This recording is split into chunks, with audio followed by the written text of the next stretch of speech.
हरि ओम नमो नमः। अहम नरेंद्र कुमार महावरः प्राध्यापक व्याकरण शास्त्र पदस्थापन राजकीय वरिष्ठ उपाध्याय संस्कृत विद्यालय रासमी चित्तौड़गढ़। भवतां व्याकरणशास्त्रस्य कक्षायां स्वागतम्। अद्य वयं कनिष्ठोपाध्यायस्य व्याकरणविषयस्य अध्ययनं करिष्यामः। एवं च अद्य वयं निम्नसूत्रस्य अध्ययनं करिष्यामः। भवन्तः सर्वे पश्यन्तु। सूत्रमस्ति सुप्तिङन्तं पदम्। एतस्य सूत्रस्य वर्ति एवमस्ति सुबन्तं तिङन्तं च पदसंज्ञं स्यात्। पदसंज्ञाबोधकं सूत्रम् इदम्।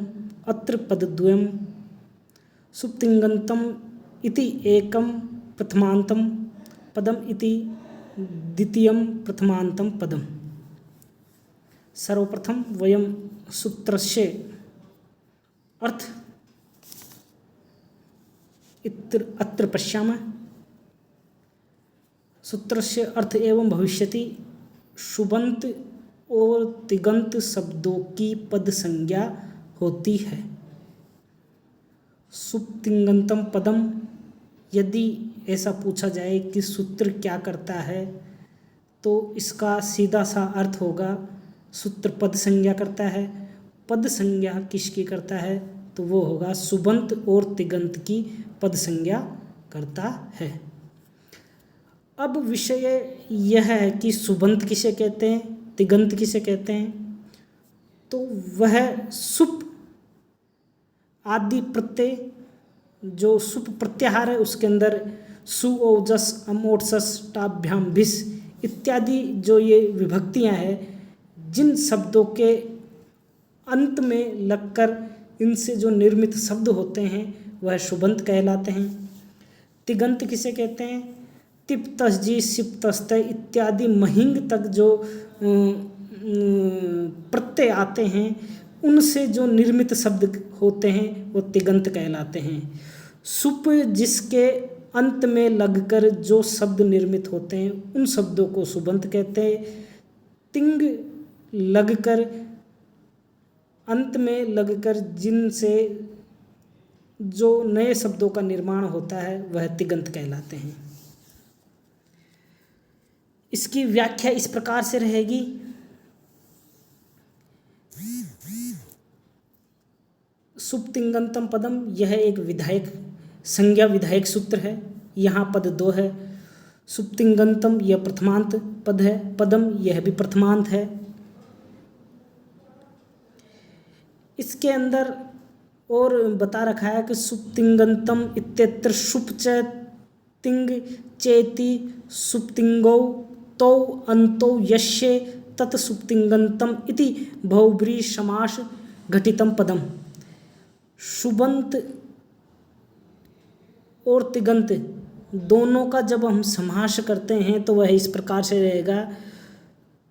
सुप्तिङन्तं इत्यत्र सुप च तिङ च इति सुप्तिङौ और तौ अन्तौ यस्य, यह हो जाएगा इसका समास। तत्र सुप्तिङन्तं इति बहुब्रीहि समास। यहाँ पर इस जो यह शब्द रूप है सुप्तिङन्तं, इसमें बहुब्रीहि समास होता है। इस प्रकार से यहाँ बताया गया है। अंत पदस्य सुप तिङ इति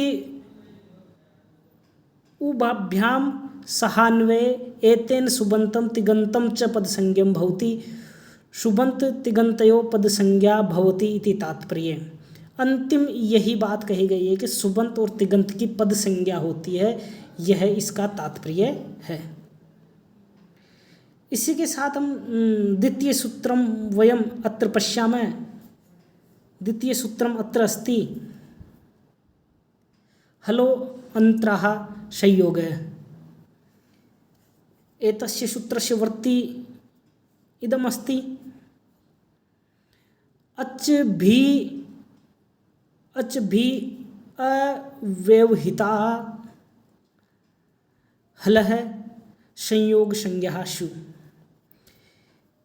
यहाँ पर इस प्रकार से बताया गया कि यह सूत्र, एक तो सर्वप्रथम अपन इस प्रकार से देखें, यह सूत्र संयोग संज्ञा विधायक सूत्र है।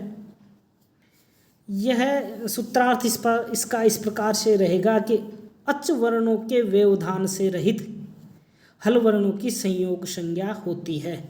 यदि कहीं पर भी दो हल वर्ण उपस्थित होते हैं और उनके बीच में यदि अच वर्णों का व्यवधान नहीं होता है, उन दोनों के बीच में अच वर्ण नहीं होते हैं, तो उन दोनों की संयोग संज्ञा होती है। यह सूत्र का तात्पर्य है। यहाँ बताया गया है कि अच भी अव्यवहिता, यदि अच का जहाँ पर व्यवधान नहीं हो, ऐसे हल की जो 2 या 3 जो हल है उनकी आपस में संयोग संज्ञा होती है। यहाँ पर उदाहरण के रूप में अग्नि बताया गया है। अग्नि में जो अंत में ग और न है, उन दोनों की संयोग संज्ञा होती है। और दूसरा बताया गया है उदाहरण में इंद्र, यहाँ पर न, द और र की आपस में संयोग संज्ञा होती है। इसमें एक पंक्ति यहाँ दी गई है कि अंतर शब्दस्य अत्र व्यवधानम अर्थ है। अंतर शब्द का अर्थ होगा व्यवधान। अविद्यमानम अंतरम व्यवधानम एशांते, मतलब जो विद्यमान नहीं है। अंतर किसको कहेंगे? जो अविद्यमान है। व्यवधान ये शांते अंतरा व्यवधान रहिता इति तात्पर्यम। इसका शाब्दिक अर्थ इस प्रकार से रहेगा कि जो अंतर उसको कहते हैं जो व्यवधान है। अंतर शब्दस्य अर्थम भविष्यति व्यवधानम, और अनंतरा इत्यस्य अर्थम भविष्यति व्यवधान रहिता इति। यहाँ हो गया तो अनंतरा इसका अर्थ हो जाएगा व्यवधान से रहित जो हल है उनकी संयोग संज्ञा होगी। इसकी व्याख्या में भी हम इस प्रकार से लिख सकते हैं कि संयोग संज्ञा विधायक सूत्रम इदम अस्ति एवं च अत्र पद त्रयम् अस्ति। एकम पदम तु अत्र हल, द्वितीय संयोग, द्वितीय अनंतरा, तृतीय पद संयोग इति। अत्र हल यह शब्द प्रथमांत है, अंतरा यह भी प्रथमांत है, संयोग यह भी प्रथमांत है। इस प्रकार से इसकी व्याख्या की जा सकती है। इसी के साथ हम तृतीय सूत्र देखते हैं, ह्रस्वम लघु। इसकी यहाँ पर वृत्ति नहीं दी जा रही है। यह इसमें लिखा गया कि लघु संज्ञा बोधकम सूत्रम इदम एकमात्रिकस्य ह्रस्व संज्ञक वर्णस्य लघु संज्ञा अपि भवति इति सूत्रार्थ है। स्पष्टत्वात् अधिकं वक्तव्यम, स्पष्टत्वात् न अधिकं वक्तव्यम इति। यहाँ है कि लघु संज्ञा बोधक यह सूत्र है। एक मात्रिक ह्रस्व संज्ञक वर्णों की लघु संज्ञा होती है, यह सूत्रार्थ है। यहाँ बताया गया कि लघु संज्ञा किसकी होती है? जो एक मात्रिक ह्रस्व संज्ञक वर्ण है उसकी लघु संज्ञा होती है। यहाँ अपन थोड़ा देखते हैं कि एक मात्रिक किसे कहते हैं। यह मैंने जो वो प्रपत्र डाला था उसके अंदर भी मैंने इसको थोड़ा स्पष्ट किया है। एक मात्रिक जैसे ऊपर भी बताया गया था, एक मात्रिक उ की ह्रस्व संज्ञा, उकार जिसको कहते हैं द्विमात्रिक बड़ा उकार उ, उसकी दीर्घ संज्ञा हो जाएगी। त्रिमात्रिक उ जिसको प्लुत बोलते हैं, जो उच्चारण में जिसको सर्वाधिक समय लगता है, वह उ ऐसे करके उसकी प्लुत संज्ञा हो जाएगी। तो यहाँ बताया गया है कि जो एक मात्रिक ह्रस्व वर्ण है, एक मात्रिक ह्रस्व वर्ण यहाँ बताए गए हैं, अ, ई, उ, री, री, यह एक मात्रिक ह्रस्व वर्ण बताए गए हैं, तो उनकी लघु संज्ञा होती है। यह इस प्रकार से ये सूत्र स्पष्ट करता है। अत्र अपि वर्णितम अस्ति अत्र वक्तव्यस्य अधिकं किमपि नास्ति एतदर्थम अत्र स्पष्टत्वात्, यहाँ स्पष्ट है, न अधिकम वक्तव्यम, तो अधिक यहाँ बोलने की आवश्यकता नहीं है। इस प्रकार से इस अपने पुस्तक में भी लिखा हुआ है। अब चतुर्थ सूत्रम इदम अस्ति संयोगे गुरु। संयोगे गुरु वृत्ति इदम अस्ति अत्र संयोगे परे रस्वम गुरु संज्ञम शात इत्यस्य अपन इदानीं वयं शाब्दिक अर्थम पश्यामः।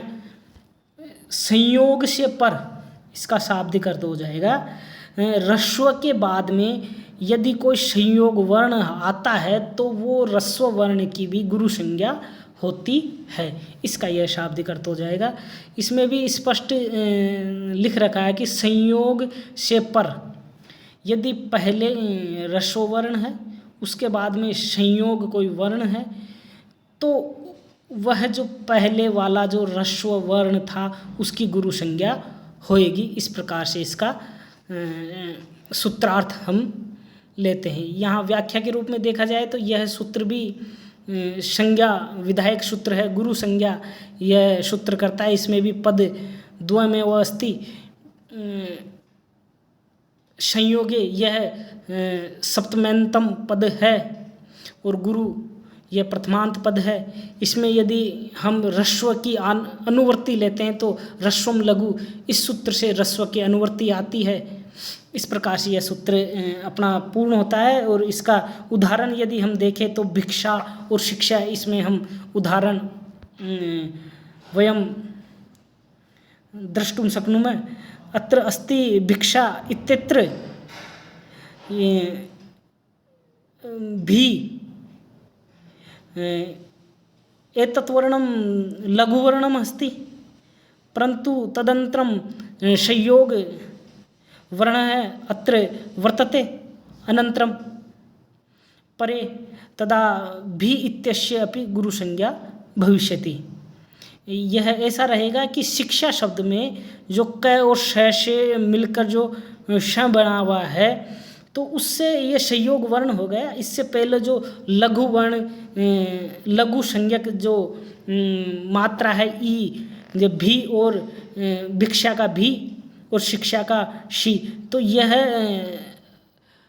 रस्व वर्ण होते हुए भी इनकी लघु संज्ञा न होकर गुण क्षम्यताम गुरु संज्ञा होएगी।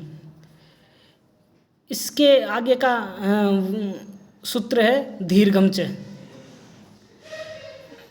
अंतिम सूत्रम अस्ति अद्य कक्षायाः दीर्घम च। दीर्घम च गुरु संज्ञम शात। इसका सूत्रार्थ इस प्रकार है, दीर्घ स्वर की भी गुरु संज्ञा होती है। जो दीर्घ वर्ण होते हैं उनकी भी गुरु संज्ञा होती है। हमने पहले पढ़ा था एक मात्रिक वर्ण, द्विमात्रिक वर्ण।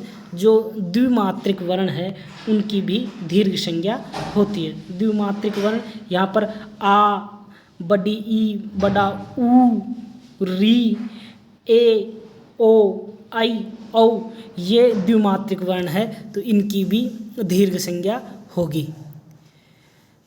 अत्र वयं व्याख्या करिष्यामश्चेत् सूत्रस्य तदा सूत्रे पठितस्य चकारस्य समुच्चय वाचकत्वात् गुरु इति संज्ञाबोधकं पदम गृह्यते। यहाँ पर बताया गया कि चकार का ग्रहण क्यों किया गया है, तो चकार का ग्रहण एक गुरु संज्ञा बोधक शब्द को ग्रहण करने के लिए यहाँ पर चकार प्रदर्शित किया गया है। दीर्घम इति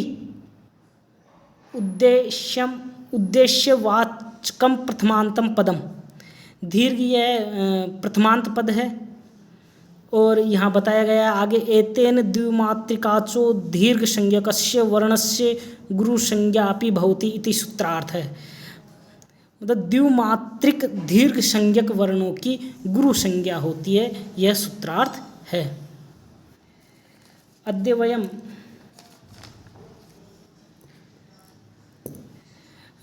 सूत्रपञ्चम पठितवन्तः। वयम् अग्रिमकक्षायां पुनः मिलामः। धन्यवादः, नमस्कारः। जयतु भारतं, जयतु संस्कृतम्।